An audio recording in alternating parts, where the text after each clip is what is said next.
கதை நயனம் நேயர்களுக்கு வணக்கம். இது அமரர் கல்கியின் பார்த்திபன் கனவு பாகம் 2 16ஆம் அத்தியாயம் செண்பக தீவு. விக்ரமன் கரையை நெருங்கினதும் அங்க பலவிதமான வாத்தியங்களோட ஒளி கேட்டது. சங்கு, தாரை, பேரியை இப்படி எல்லா முழக்கமும் ஒன்னா வந்தது.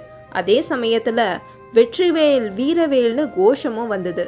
அந்த தீவில் வாழுற மனிதர்கள் எல்லாம் என்ன பாஷை பேசுவாங்க, எப்படிப்பட்ட மனிதர்களா இருப்பாங்க அப்படின்னு பயந்த விக்ரமனுக்கு அங்கு எழுந்த சோழ நாட்டோட தமிழ் வீர முழக்கத்தை கேட்டதும் வியப்பாவும் மகிழ்ச்சியாவும் இருந்தது.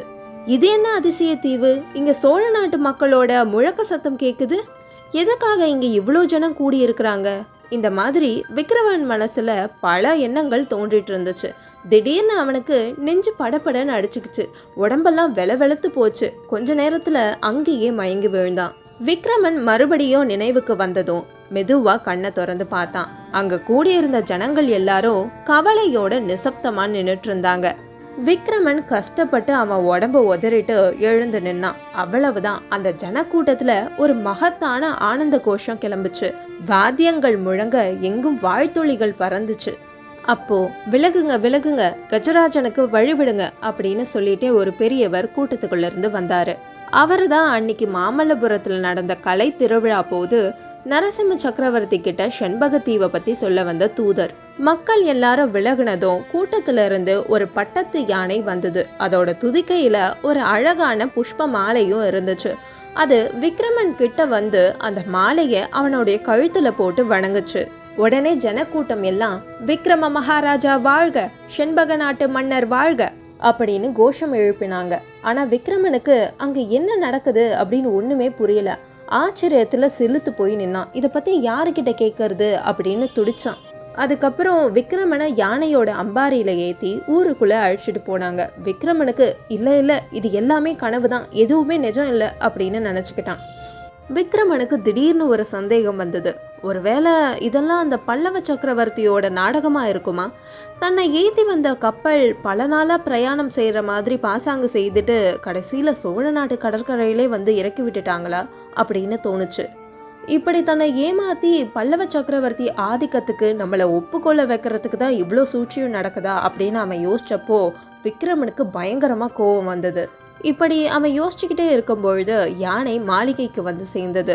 மகாராஜா, இதுதான் செண்பக நாட்டோட மன்னர்கள் பாரம்பரியமா வாழ்ந்து வந்த அரண்மனை. நீங்களும் இங்க வாழணும் அப்படிங்கிறது எங்க நாட்டு மக்களோட விண்ணப்பம். இந்த நாட்டோட பேர் என்னன்னு சொன்னீங்க? செண்பக நாடு மகாராஜா.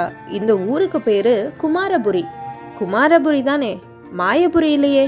ஆமா, நீங்க யாருன்னு கொஞ்சம் சொன்னீங்கன்னா நல்லா இருக்கும். என்னுடைய பெயர் சித்தார்த்தன். காலம் போன விஷ்ணுவர்த மகாராஜாவுக்கு நான் தான் முதல் மந்திரியா இருந்தேன். நீங்க விருப்பப்பட்டீங்கன்னா. என்ன சொன்னீங்க? மந்திரியா? மந்திரவாதி இல்லையே. நான் மந்திரவாதியோன்னு நினைச்சேன். ஆமா, நீங்க மந்திரவாதி இல்லைன்னா காலையில நான் இங்க வந்து இறங்குவேன் அப்படிங்கிறது உங்களுக்கு எப்படி தெரியும்? அது பெரிய கதை மகாராஜா, நான் சாவகாசமா இன்னொரு தடவை சொல்றேன். சரி, பாரத கண்டத்துல இருந்து இந்த நாடு எவ்வளவு தூரத்துல இருக்கு? சுமாரா 12 நாட்கள் கடல் பிரயாணம் செய்ய வேண்டியதா இருக்கும் மகாராஜா. அப்படியானா இந்த தீவில் நீங்க எப்படி தமிழ் மொழி பேசுறீங்க? இங்க மட்டும் இல்ல மகாராஜா, கிழக்கு தூரத்துல உள்ள தீவுகள்ல கூட தமிழ் மக்கள் வசிக்கிறாங்க. தங்களோட மூதாதையரான கரிகால சோழ காலத்துல சோழ நாட்டு மக்கள் எல்லாரும் இந்த தீவுக்கு குடிபெயர்ந்தாங்க. கரிகால சோழனோட குமாரர் தான் இந்த பட்டணத்தை ஸ்தாபித்தார். அதனாலதான் குமாரபுரி அப்படின்னு இதுக்கு பெயர் வந்தது. அந்த காலத்துல சோழ சேனாதிபதி ஒருத்தர் தான் சக்கரவர்த்தியோடைய கட்டளைப்படி இந்த நாட்டை ஆட்சி செய்து வந்தாரு.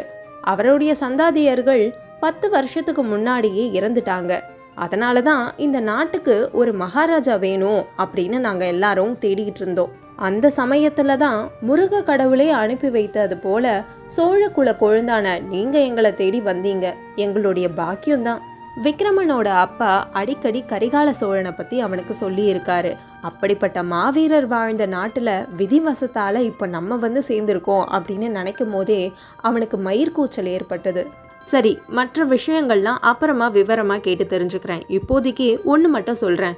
நான் இந்த நாட்டுக்கு அரசனா ஆகணும்னா எந்த ராஜாவுக்கும் கப்பம் கட்டி நான் இருக்க மாட்டேன். ஒரு சுதந்திர நாட்டுக்கு தான் நான் அரசனா இருப்பேன். அப்படி இல்லைன்னா போர்க்களத்துல உயிரை விடுவேன், யாருக்கும் பணிந்து போகணும் அப்படிங்கிற பேச்சுக்கே இடம் கிடையாது. இதுக்கு உங்களுக்கு சம்மதமா? மகாராஜா, உங்களோட தந்தை பார்த்திப மகாராஜா போர்க்காலத்துல அடைந்த வீர மரணத்தோட புகழ நாங்க எல்லாருமே கேட்டிருக்கோம். எங்க உடம்புல ஓடுறதும் அதே சோழகுல வீர ரத்தம் தான். அதனால நாங்களும் சுதந்திர நாடா இருக்கணும் அப்படிங்கிறத தான் விரும்புறோம்.